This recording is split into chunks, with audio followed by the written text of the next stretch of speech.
There we go. John Wilson is here. Hello. Oh, very good, beautiful morning to you. Nice to be here. How are you? I was just thinking that Oklahoma was the very first musical I ever went to see. It's the very first musical that you ever played in. Yep, when I was about 14 or 15 in Gateshead in the northeast, yeah. And what did you play? I was a drummer. And I knew then that that sort of music held an appeal for me. I didn't realise I'd go on to do so much of it, but there you are. Funny thing is it sometimes about, you hear a song like Oh What a Beautiful Morning, or you think about maybe some of the songs from Carousel. A lot of people know the songs, but don't know where they come from. You'll Never Walk Alone being a classic example of a song which everybody can sing, and you ask, you know, where did that come from? Sure, a lot of these songs have had a life outside of their sort of original context, which is why we've put them all together on an album, because they stand alone outside of those theatrical contexts. I mean, Richard Rodgers, who wrote You'll Never Walk Alone, had no idea it was used as a football anthem. I'm not sure he approved it. Oh, really? No, I heard a story when somebody told him, he sort of raised his eyebrow and sort of said, really, but it's become a sort of national hymn almost, hasn't it? Well, it has, and of course it's got such added poignancy in recent weeks and months and years, of course. What is it about that song, these songs, that lifts them out of their context and makes them so powerful standing alone? Well, Richard Rodgers was a sort of sublime melodist, and you can take those tunes without any accompaniment at all, play them, and they stand on their own. They have a sort of purity and a sort of an ability to them. But when we recorded them, we had them in the original arrangements from the films, which are very glossy, opulent things, which give them all, you know, give them that extra sort of that extra fizz. Does it become a bit of a rite of passage that artists from whatever field think at some point they've got to do their own version of one of those classic songs? I guess so. I mean, you look at some of these songs, Rodgers and Hammerstein, they've been covered thousands of times. And what we did was go back to the originals, because when they were on the stage, they were then made into movies, and they had the best music departments in the world in Hollywood in the 1950s. So they got the best treatment those songs were ever going to be given. And when you hear the album, you'll realise that they're the songs as the composer wished them to be. So rather than do a cover version, we've gone back to how they. Actually, you think they'd rather be messed with? You know, people come in and do their own versions and start and maybe spoil it a bit. No, I don't think they've been spoiled. I think they're all viable. I think you can. Viable's a very good word. No, and some of them are brilliant. I mean, look what Frank Sinatra did with some of those things. They're absolutely terrific. But I think it doesn't do any harm to rediscover these things and reinterpret them in a way that the composer would have approved of. How did you get together with Seth MacFarlane from Family Guy? I did a prom of MGM things, film musicals, in 2009. MGM things. And the drummer in my orchestra knew of Seth through the cartoon. He said, "You want to hear this guy sing?" And so I rang him up, and he said, "Let me hear your record." And I sent him a couple of tracks, and he said, "I'm coming. When do you want me?" And it was just a match made in heaven, because we're great mates, and he's a great singer. And he did our prom in 2009. He did our tour in 2000. Shall we hear a little? Well, we can see him there. Let's have a little listen. River City youth will be frittering away. I say your young men will be frittering away their noontime, supper time, short time too. Get the ball in the pocket. Never mind getting dandelions pulled to the screen door patched to the beefsteak pounded. Never mind pumping any water. Now, Seth came in and talked to us ahead of that gig, and I'd never heard him speak before. He's got an amazing voice, actually. His normal speaking voice is rather remarkable, but that doesn't, of course, necessarily mean that he's going to be able to transfer it to I mean, it's an amazingly confident performance, isn't it? He's sickeningly talented. And he's a great guy, and he's very game, and he's a good sport. We tour every year in the autumn, and he came on tour with us in 2010. He's not with us this year, but hopefully he'll be with us next year. He's hosting the Oscars. He is, yeah. Big gig. That is a big gig. Isn't it? And people are under pressure when that happens. Yeah. How do you think he's going to get on? Oh, he's a natural. He's great. I mean, he'd not sung with an orchestra until he came and sang with us live on stage in the Albert Hall. And he just took to it like a duck to water. You presumably knew that Sir Anthony Hopkins was a talented musician. Yes, I know. Which, I mean, for some people today, because he got the award last night, it'd be a bit of a surprise. Yeah, I think he did a record with André Rieu. He did. That's right. And everyone who likes André Rieu should buy our record. That's what I say. He has bigger hair than you. I'll grow my hair. I think I can hear your publicist cheering in the wings there. Is that right? Lovely to see you. Thank you so much, John Wilson. Rodgers and Hammerstein at the movies is out now. John's orchestra begins touring the UK on the 20th of October at the Birmingham Symphony Hall. The wife and daughter of the late comedian Les Dawson coming in a few minutes' time. First, though, let's have a quick last look at what's happening where you are. See you in a moment. For Les Dawson for his deadpan delivery and the many one-liners about his mother-in-law.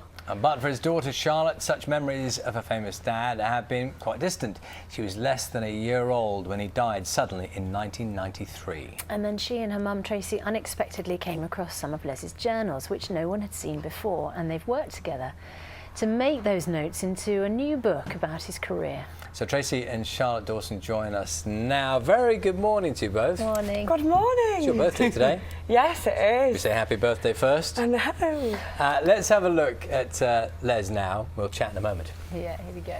Someone suggested that what we needed was a comedian who was bright and gay, full of energy, and just bubbling over with enthusiasm. Well, you know, it took a lot of looking for, but we did find him. And here he is tonight, Les Dawson. Good evening, fun hunters.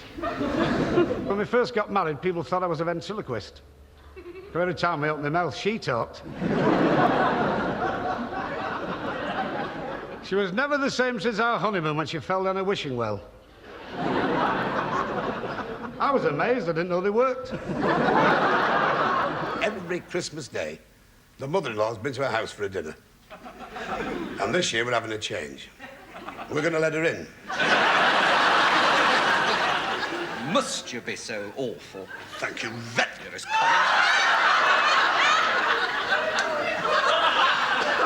Well, that's ruined Florrie's Cream Lagoon, hasn't it?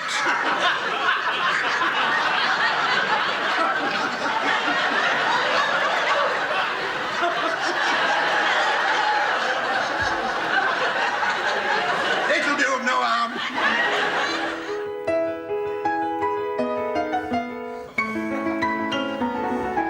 When you're feeling sad and blue, sing roo-too-too-too-too-too. And you'll feel much worse. Oh, Les. When you're feeling down and flat, just you whistle. Not like that. And you'll feel much worse. He wasn't a bad singer. No, I can hold a tune He together. could, couldn't he? And of course, he was a very talented pianist as well. It's funny, we're talking about Sir Anthony Hopkins. Yeah. People didn't know he had those skills, but Les also was really good at the piano, wasn't he he? played classical and jazz. Most days he would go into the study and play the piano. And loved to do off-key. And when he was on the BBC, when he did his shows for the BBC down in London, he played classical. All the letters came in, that was never Les Dawson. So when he used to do live stand-up, he always played classical as well. So.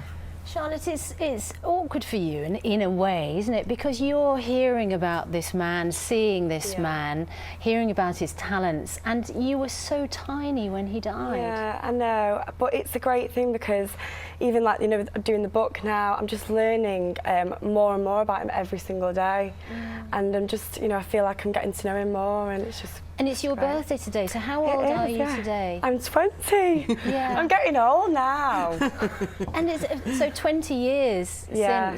since he died, and It is a long time ago, but it seems like yesterday, obviously, to a lot of people and obviously to us. Yeah. And I'm intrigued, you know, as we're looking back at some of those old images, when we look back at comedians of his era, often there's another side to the story. Yeah. We sort of hear of, you know, troubled relationships, of people rather tormented behind the scenes, you know, very funny on camera or on stage, but a lot of turmoil going on behind the scenes. Well, Les, as I understand it, that was not what he was. No, no, he was very much himself. He always saw the funny side of the serious, and he liked to go out and meet people and observe people. And he did have the serious side because he loved his writing. He always did say to me, He wants to be remembered for his if anything writing. happened to me, he would like to be remembered. And this is why, obviously, we've brought this book out, and because all the material's there, And it's sad because they said we want to hear more of Les, and with it being his 20th anniversary, they're hoping to do a TV film of his life story. And he used to get a lot of when he first started in the business. Like today, they become stars right away. He did all his homework, working around the working men's clubs, got paid off. And, you know, I think people think, oh, well, they just made it, but Les didn't. And it proves, because all this material is very much still up to date. And I'm hoping to do a Museum of Comedy or a Comedy Hall of Fame, because obviously the 20 years are coming up.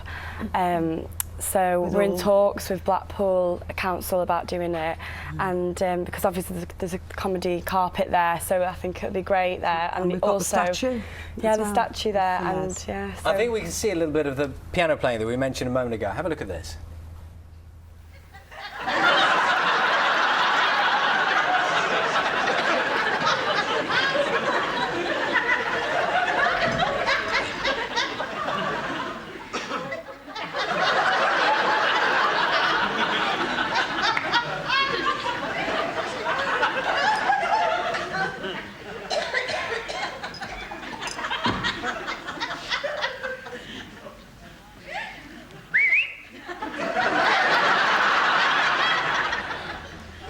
He doesn't want to work with me, does he?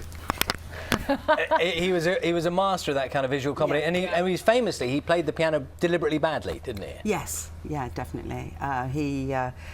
He would, when you go along and see the summer shows, he would sing, you know, I ain't got a barrel of money, and sing, and then he'd go off key. Everybody'd sing off key, and then he'd bring them all back. And it's quite clever, I think, to do that.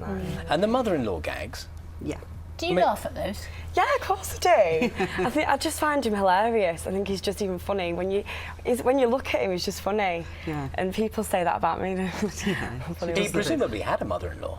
Yes. Yeah. Yeah. Well, my mum sadly died, but his first wife, there was a mother-in-law. Yeah. But when he felt he got letters to say it was a bit dated, so he stopped using the mother-in-law when he was with the BBC, and all the letters came in from the mother-in-law saying, why don't you talk about us anymore? And the real-life mother-in-laws were okay with it, were they? Yeah, they loved it. Yeah, because he was always, I mean, he adored women. You know, the Sissy and Ada with Roy Barraclough was absolutely amazing, and he adored women.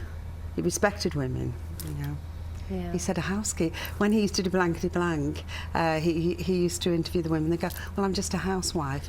A housewife? That's better than being the Prime Minister, because you're running the house. Well, lovely to see you here today. Yeah. Thank you very much. Happy birthday. Oh, thank you. And thank you very much. Thank you.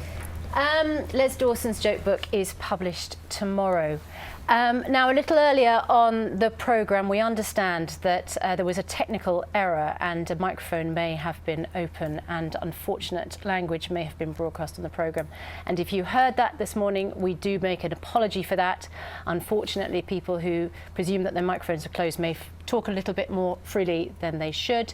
So apologies if you were offended by that. I'm just going to look into correcting that technical problem and make sure that it doesn't happen again. But that's all we have for this morning. Louise and I will be back tomorrow morning at 6. Have a good day, whatever you're doing. Goodbye.